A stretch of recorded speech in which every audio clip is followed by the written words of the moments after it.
Hi everyone, welcome to today's trade of the day, and for today's trade of the day I will be looking at the euro dollar.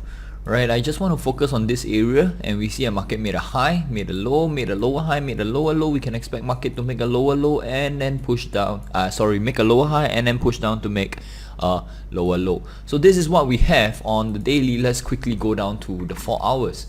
Right, on the 4 hours, okay, I just want to show you guys, okay, that we can actually take a retracement from this high all the way to this low, because this really is one movement down. The market made a low here, went all the way up to the high, okay, before making a movement down.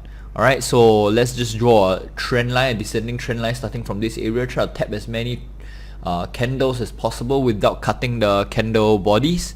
Okay, so this is what we have. We can take a retracement of the last swing high to the low and open all Fibonacci ratios as well.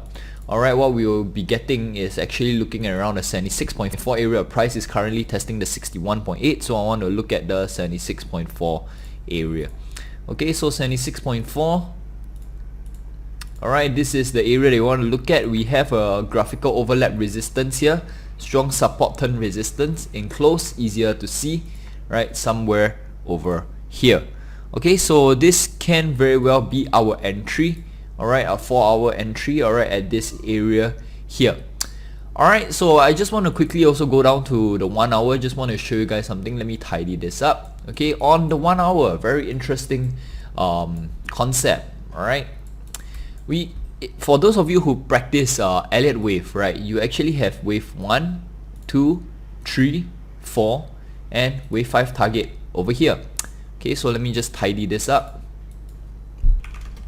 Now, why will my wave 5 target be around that area, right? There's a very nice rule of alternates in Elliott wave, right? When wave 2 is small and quick, okay, wave 4 will be wider, alright, and take slower to form. Alright, so this is 1, 2, 3, 4, 5, wave 5 target up here. There are two ways of finding a wave 5 target, alright. Let's use one of the way, 0.1 to 0.3 all the way to 0.4, and then we can open up the Fibonacci ratio. Alright, okay, it should generally, wave 5 should fall either at 61.8. That's one way of finding it. Okay, another way of finding it is also to use 0.1, okay, all the way to 0.4, and then let's open up all Fibonacci ratios. Alright, and we should see, okay, the wave 5 target, right, being reached over here, 161.8. Okay, but instead of just taking wave 5 over here and then telling me to short immediately, alright, what I'd rather do is I'll wait for price to overextend a bit towards the descending trend line resistance that we have on the 4 hours. Okay, we know that price tends to overextend a bit, okay, but I will be watching this level very closely as well. So the moment there is a rejection and a close below this level, this can also be a possible entry. Now, the thing about Elliott wave is wave 1 to 5, where will the target be? Alright, normally we take a retracement of the whole move from the low to where it's supposed to be completed, and then we open all Fibonacci ratios.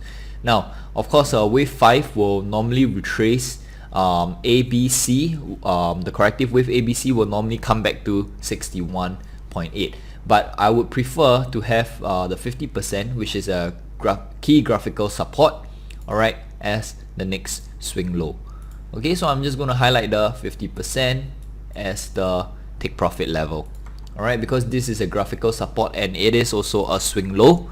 Okay, so this can be our intraday take profit. So I'm actually waiting for price, okay, to enter this zone, this area, right, before playing a short, okay, down here. And we see there's a very strong bullish candle, okay, showing that price could very well resume and push higher.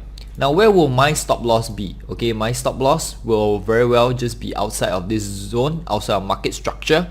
Okay, and I'll put my stop loss somewhere over here, because if we look to the left, there is a structure in this area over here. Okay, so my stop loss will be just outside, okay, to give the trade a bit of room to breathe. And what this really means is that this becomes a risk reward of slightly more than 1:2. Alright, so that's all the time that we have for today. Thanks for tuning in to today's trade of the day. Wish you guys all the best. Trade safe, stay safe, and take care. I'll catch you guys the next time.